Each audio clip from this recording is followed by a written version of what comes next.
प्रिय छात्रों, स्वागत है आपका सियाराम अर्जुन कोचिंग क्लासेस में। आ गया है आपके लिए फिर से एक नया वीडियो। जी हाँ, ये वीडियो होगा त्रिभुज पर ही आधारित, लेकिन जो हमने पिछले वीडियोस में आपको समकोण त्रिभुज पर पाइथागोरस प्रमेय सिखाई थी, आज दूसरा त्रिभुज होगा। उस त्रिभुज का नाम है समद्विबाहु त्रिभुज। क्या नाम है? समद्विबाहु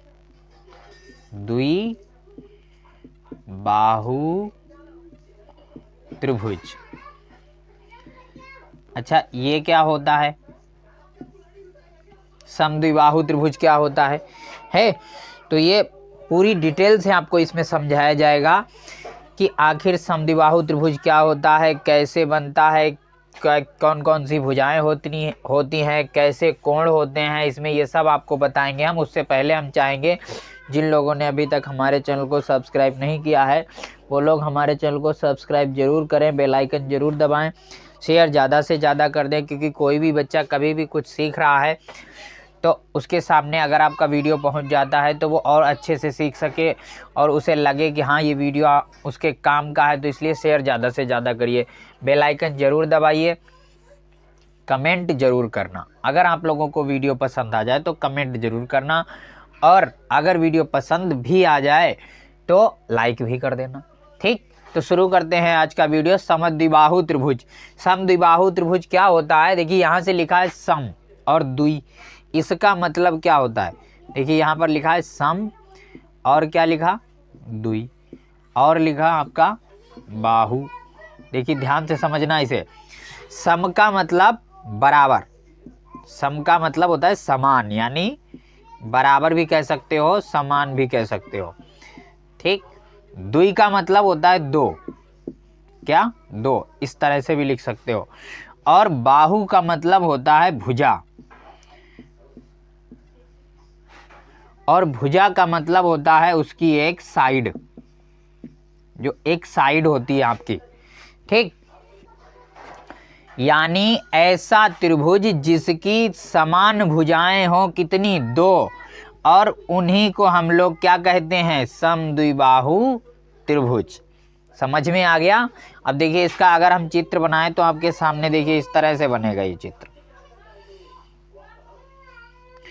ये आपका एक समद्विबाहु त्रिभुज है जिसमें ये वाली भुजा इस वाली भुजा के समान है, लेकिन ये वाली भुजा आपकी क्या है?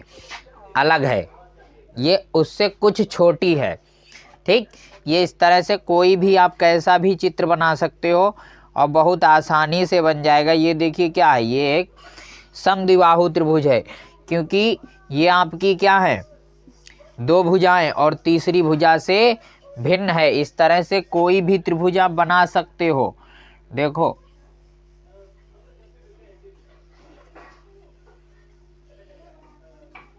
ये भी एक समद्विबाहु त्रिभुज है, क्योंकि ये वाली भुजा इस भुजा के बराबर है और तीसरी भुजा आपकी क्या है? तीसरी भुजा आपकी बड़ी है। ये भी देख लीजिए, ये भी एक समद्विबाहु त्रिभुज ही होगा। देखो, ये भी एक समद्विबाहु त्रिभुज है, क्योंकि ये वाली भुजा इस भुजा के बराबर है, लेकिन ये आपकी क्या है? ये डिफरेंट है, इससे अलग है, इन दोनों से ही अलग है। ठीक है, तो आपको ये समझ में आ गया होगा कि समद्विबाहु त्रिभुज क्या होता है। समद्विबाहु त्रिभुज का मतलब ऐसा त्रिभुज जिसकी दो भुजाएं, परस्पर दो भुजाएं समान हो लेकिन तीसरी समान ना हो, उसी को समद्विबाहु त्रिभुज कहते हैं। और इसमें एक बात और होती है, वो भी समझ लीजिए ध्यान से। क्या होती है वो आपकी? वो ये होती है कि ये वाली भुजा, ये वाला कोण, ये वाले कोण के बराबर होता है। यानी जो आपकी समान भुजाएं हैं, जो आपकी समान भुजाएं हैं उससे संलग्न कोण जो होते हैं, संलग्न। देखिए, यहां पर लिखा है संलग्न, नहीं सॉरी, गलत लिखा है।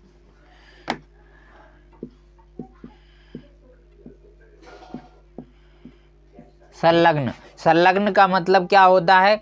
संलग्न का मतलब होता है लगी हुई या लगा हुआ। ठीक, क्या होता है?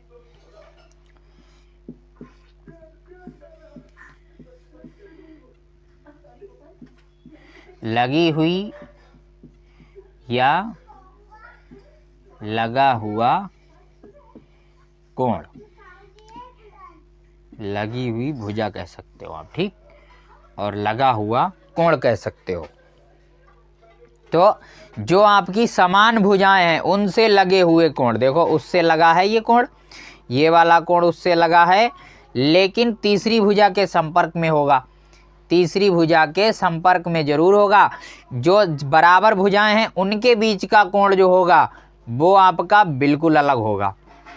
ये मान लो आपका अगर आपका 40 अंश है तो ये भी 40 होगा, लेकिन ये वाला कितना होगा, ये आपका 100 होगा, ये इनसे अलग होगा। भले ही कितना भी हो, भले ही 1 अंश 2 अंश जितने का भी अंतर हो, किंतु इनसे अलग होगा, इनकी तरह समान नहीं होगा, ठीक। तो ये यहाँ पर आप समझ गए कि समद्विबाहु त्रिभुज क्या होता है। समद्विबाहु त्रिभुज उसे कहते हैं जिसकी 2 समान भुजाएं होती हैं तथा 2 समान कोण भी होते हैं। यानी आप ये नहीं कह सकते कि केवल 2 भुजाएं ही बराबर हैं, उसमें समद्विबाहु लिखा, उसके 2 कोण भी बराबर होंगे, ये भी याद रखना, ठीक है। तो ये बात आपको समझ में आ गई। अब इस पर आधारित देखिए हम सवाल लगाते हैं आपके सामने, और बहुत ध्यान से समझना उस सवाल को।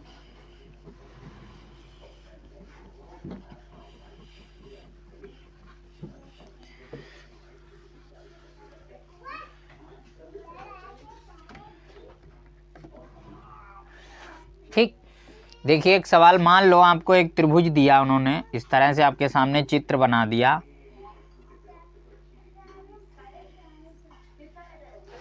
ठीक। इस चित्र में उन्होंने क्या दे दिया आपको,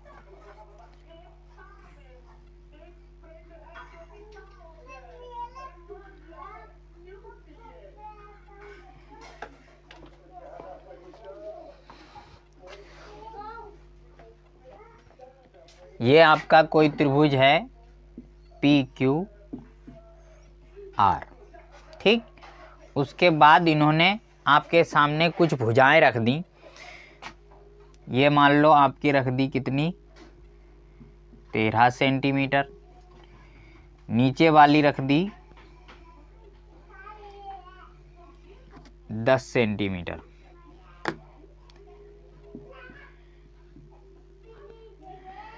ठीक। और आपसे कह दिया इस सवाल में, क्या कह दिया कि जो PQ भुजा है वो बराबर है किसके, PR के, ये आपको बता दिया, ये ज्ञात है, बता दिया कि PQ PR के बराबर है। इसका मतलब आप समझ जाओ कि आपका त्रिभुज जो है वो कौन सा है, समद्विबाहु त्रिभुज है।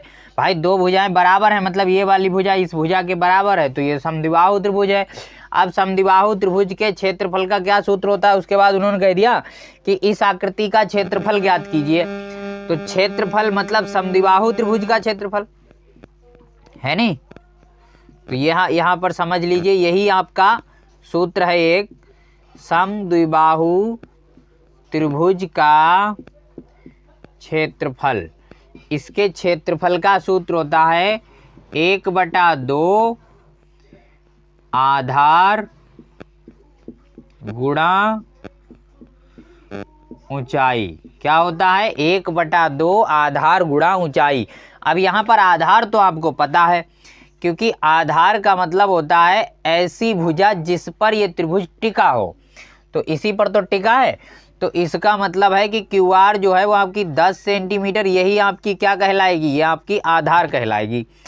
अब बची ऊंचाई, तो ऊंचाई हमेशा याद रखना, कोई भी व्यक्ति है तो, या कोई भी व्यक्ति है या कोई वस्तु है या कोई आकृति है, तो ऊंचाई तो हमेशा बीच से ही ली जाएगी। जैसे कोई आदमी खड़ा कर दिया जाए तो उसका क्या, केवल अब लंबाई उससे कह दिया कि आप कितने लंबे हो, तो उसकी टांगे अलग नापी जाएंगी, हाथ अलग नापे जाएंगे, पेट अलग नापा जाएगा, मुंह अलग नापा, ऐसा थोड़ी है। क्या किया जाएगा, नीचे से फीता लगाया जाएगा, और नीचे से फीता लगा करके सीधे सीधे बालों तक, सीधा सीधा बिल्कुल। ये हाथ पैर इनसे कोई लेना देना नहीं, ये इनकी लंबाइयाँ थोड़ी हमें नापनी, हमें तो व्यक्ति की नापनी। तो उसी तरह त्रिभुज की ऊंचाई, ऊंचाई का मतलब है कि त्रिभुज जहां से बीच से बिल्कुल जो जितना ऊंचा है, क्योंकि ये साइड वाली अगर आप ले लोगे ये तो तिर्यक ऊंचाई, तिरछी ऊंचाई मानी जाएगी, है नहीं, तो ये थोड़ी ले सकते हम। तो बीच वाली का मतलब है, मान लो यहाँ पर कोई बिंदु अगर हम रख दें तो वो बिंदु कोई भी हो सकता है आपका, मान लो कितना है, यम है ये, ठीक, ये आपका क्या है, यम, यानी जो पीएम है वही आपकी ऊंचाई है। ऊंचाई आपकी क्या है, ऊंचाई जो है वो पीएम है, और पीएम हमें पता नहीं कितनी है, पीएम हमें नहीं पता है। तो सबसे पहले तो पीएम निकालेंगे।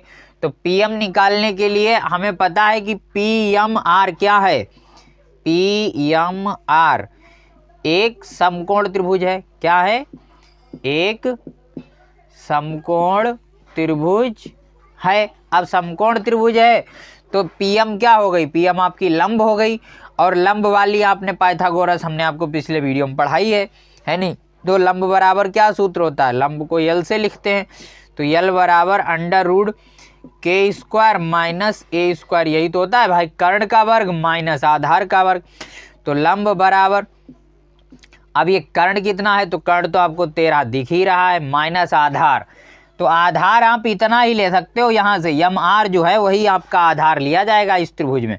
इस त्रिभुज में आधार जो है वो आधार यम आर है, और यम आर कितना है, यम आर है आपका 10/2, क्योंकि जब त्रिभुज बीच में से आप लोगे तो ये वाली भुजा आधी आधी हो जाएगी, यानी 10/2 का मतलब 5 सेंटीमीटर। तो आधार आपको कितना लेना है, 5 लेना है यहाँ, तो 5 का वर्ग कर दो, तो 13 का वर्ग कितना हो जाएगा, 169, 5 का वर्ग हो जाएगा 25, और ये आ जाएगा आपका अंडर रूट में कितना, केवल आ जाएगा आपका 144, और 144 के जब आप गुणनखंड करोगे तो वो भी आ जाएंगे 2 × 2 × 2 × 3 × 3 करके देख लेना आप। तो ये आ जाएंगे 2 × 2 × 3, क्यों, क्योंकि एक 2 का जोड़ा बना, एक 2 का एक 3 का, तो 3 दूनी 6 दूनी कितने हो गए, 12, यानी हमें मिल गई ऊंचाई। ऊंचाई हमें मिल गई जिसकी हमें जरूरत थी, यही लंब कहलाएगा, यही ऊंचाई कहलाएगी। तो ऊंचाई मिल गई, जब ऊंचाई मिल गई तो हम त्रिभुज का क्षेत्रफल निकाल सकते हैं, है नहीं। त्रिभुज का क्षेत्रफल देख लीजिए फिर कैसे निकलता है, बिल्कुल आसानी से निकल आएगा, कोई दिक्कत नहीं होगी। तो ये आपको सवाल समझ में आ रहा होगा, पूरा सवाल अच्छी तरह समझ में आ रहा होगा। ध्यान से देखिए, यहाँ पर क्या करना है आपको, 1/2 लिखना है, आधार रख देना है। आधार कितना है, आधार है आपका 10 सेंटीमीटर। अभी हमने बताया था, अब जो त्रिभुज निकल रहा है वो समद्विबाहु त्रिभुज का क्षेत्रफल निकल रहा है, समकोण का नहीं निकल रहा, तो इसमें आधार QR माना जाएगा। यहाँ पर अगर आप चाहो तो पहले डिनोट कर सकते हो, आधार को क्या लिख दो, आधार को लिख दो आप QR, और ऊंचाई को लिख दो क्या, ऊंचाई को लिख दो PM, ठीक। तो 1/2 QR आपकी है 10, और PM आपकी कितनी है, PM आपकी अभी आपने निकाली थी, PM कितनी निकाली थी, 12 निकाली थी, तो वही 12 यहाँ रख दीजिए। अब अगर कट जाए तो काट लीजिए, जैसे पहले गुणा करना चाहो तो पहले गुणा ही कर लो, या काटना चाहो तो काट लो। जैसे 2 से 10 कट जाएगा, 2 पंजे 10, क्योंकि 10 आपका अंश है और 2 हर है, और अंश को हर काट सकता है। तो बचा कौन कौन, 1 बचा, 5 बचा, 12 बचा, तो 1 पंजे 5, और 5 की 12 से करोगे तो ये आ जाएगा 60 और सेंटीमीटर स्क्वायर, ठीक है। समझ में आ गया ये सवाल, 60 सेंटीमीटर स्क्वायर इस त्रिभुज का क्षेत्रफल है, यानी यहाँ जो त्रिभुज है आपका उस त्रिभुज का क्षेत्रफल केवल 60 सेंटीमीटर स्क्वायर ही आएगा। अंदर जो जगह है इसमें वो आपकी कितनी है, वो 60 सेंटीमीटर स्क्वायर जगह है, ये बात याद रखना, ठीक। हमें उम्मीद है कि आप लोगों को हमारा ये पूरा वीडियो समझ में आया होगा, और आप लोग जरूर इस सवाल से समद्विबाहु त्रिभुज के क्षेत्रफल को निकालना सीख गए होंगे, ठीक। तो अब देखिए यहाँ पर यही बात याद रखना कि जब भी आप लंब निकालोगे तो जो नीचे वाला आधार होता है वो उसको आधा आधा कर देता है, ये याद रखना। इसीलिए हमने जब इस समकोण त्रिभुज लिया था तो ये 5 ली थी, ये 5 सेंटीमीटर अलग और ये 5 सेंटीमीटर अलग, बीच में ये यम आपका था, ठीक। तो ये बात हमेशा याद रखना कि जब भी त्रिभुज की ऊंचाई निकालेंगे तो वो जो ऊंचाई वाला जो लंब होगा वो आधार को क्या कर देगा, आधा आधा कर देगा, जितना भी होगा उसका सिंपली आधा आधा हो जाएगा। और ये हमें उम्मीद है कि आप लोगों को पूरा वीडियो समझ में आ गया होगा। तो जुड़े रहिए हमारे चैनल से, मिलते हैं आपको अगले वीडियो में। तब तक आप लोगों ने हमारा पूरा वीडियो देखा, इसके लिए आप लोगों का बहुत बहुत धन्यवाद। जुड़े रहिए हमारे चैनल से, शेयर भैया ज़्यादा से ज़्यादा करते रहो, क्योंकि परीक्षा जो है वो आपकी नज़दीक आती चली जा रही है। इसलिए सीखते रहो गणित और जुड़े रहो हमसे और शेयर करते रहो वीडियो को। अगर वीडियो पसंद आ जाए तो लाइक भी कर देना। मिलते हैं अगले वीडियो में, तब तक हंसते रहो, खेलते रहो, पढ़ते रहो और अपने माता पिता का नाम ऊंचा करते रहो।